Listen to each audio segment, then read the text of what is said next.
the insurance companies spend too much money on administrative costs and CEO bonuses, and not enough on your health care. This law has secured new access to preventive care like mammograms and cancer screenings with no copay, no deductible, no out-of-pocket cost.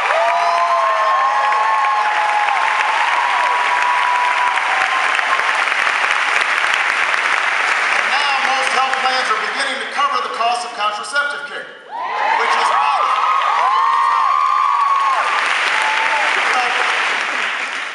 doctors prescribe contraception not only for family planning, but as a way to reduce the risk of ovarian and other cancers. And it's good for our healthcare system in general, because we know the overall cost of care is lower when women have access to contraceptive services. Now, before this new law, many healthcare plans charged high deductibles or copays for these preventable services, or they just didn't cover them at all. According to one study, more than half of all women put off the care they needed because of that. How many of you have gone without the care you needed or the checkup you knew just because you were worried that the insurance copay would go too high and couldn't afford gas or groceries? Your kids do soccer uniform. So you have had to make choices and sacrifices. I don't think a working mom in Arlington should have to wait to get a mammogram just because money's tight.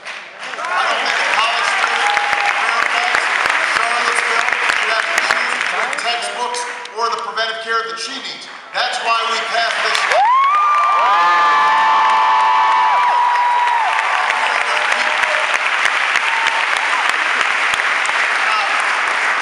My opponent has a different view.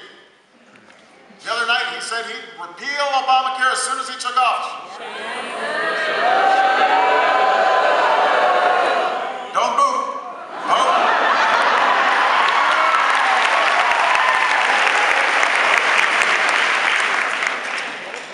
But after he said that, then he backtracked and said, no, wait.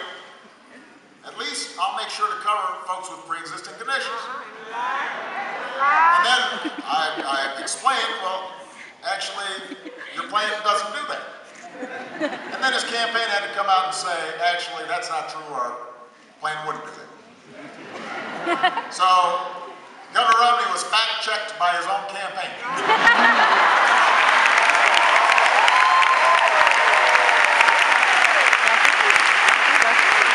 Even they know his plan would take away coverage for tens of millions of Americans. Governor Romney said he'd get rid of Planned Parenthood funding. Apparently, this, along with Big Bird, is driving the deficits.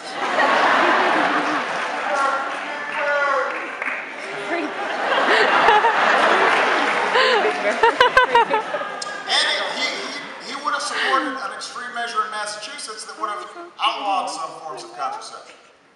He joined the far right of his party to support a bill that would allow any employer to deny contraceptive coverage to their employees. I mean, think about that. Your boss telling you what's best for your health and safety.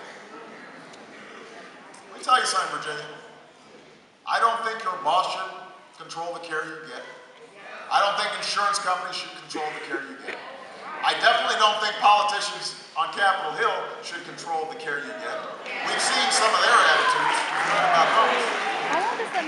I think there's one person who gets to make decisions about your health care. That's you. Yes.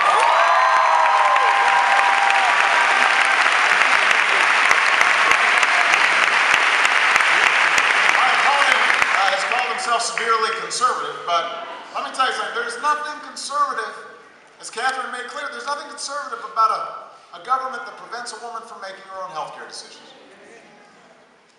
And Governor Romney talks about freedom, but freedom's the ability to determine the care you need when you need it.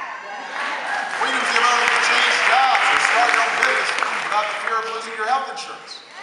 Freedom is the knowledge that you'll no longer be charged more than men for the same health care, or denied approval from the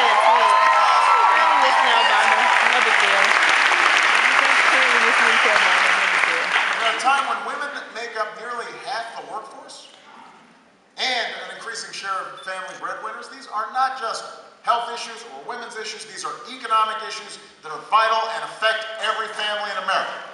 They matter.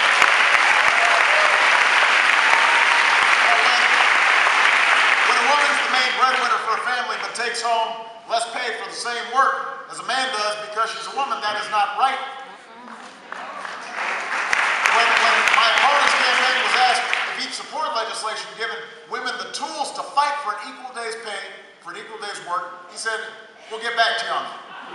And since then, he's refused to explain his position. You've already got my answer. Upholding the principle of equal pay for equal work, that was one of the first bills that I signed.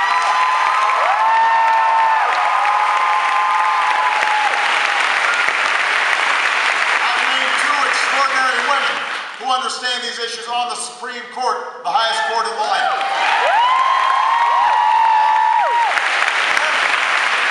The next president, the next Congress could tip the balance of the court in a way that turns back the clock for women and their families for decades to come. The choice between going backward and moving forward has never been so clear. Now, Virginia, we don't need a president who's promised to rubber stamp the top-down agenda of the Republicans in this Congress. We don't want to go backward. We've got to go forward. From the day we began this campaign, we've always said that real change takes time. It takes more than 1 year or 1 term, or even 1 president. It takes more than 1 party. It certainly can't happen if you're willing to write off half the nation before you even take office.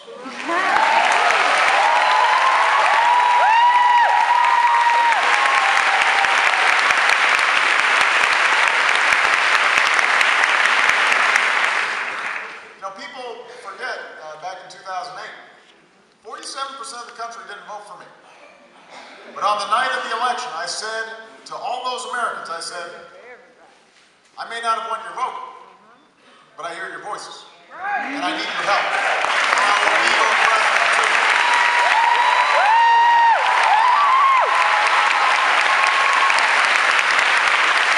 Virginia, I don't know how many of you will vote for me this time around.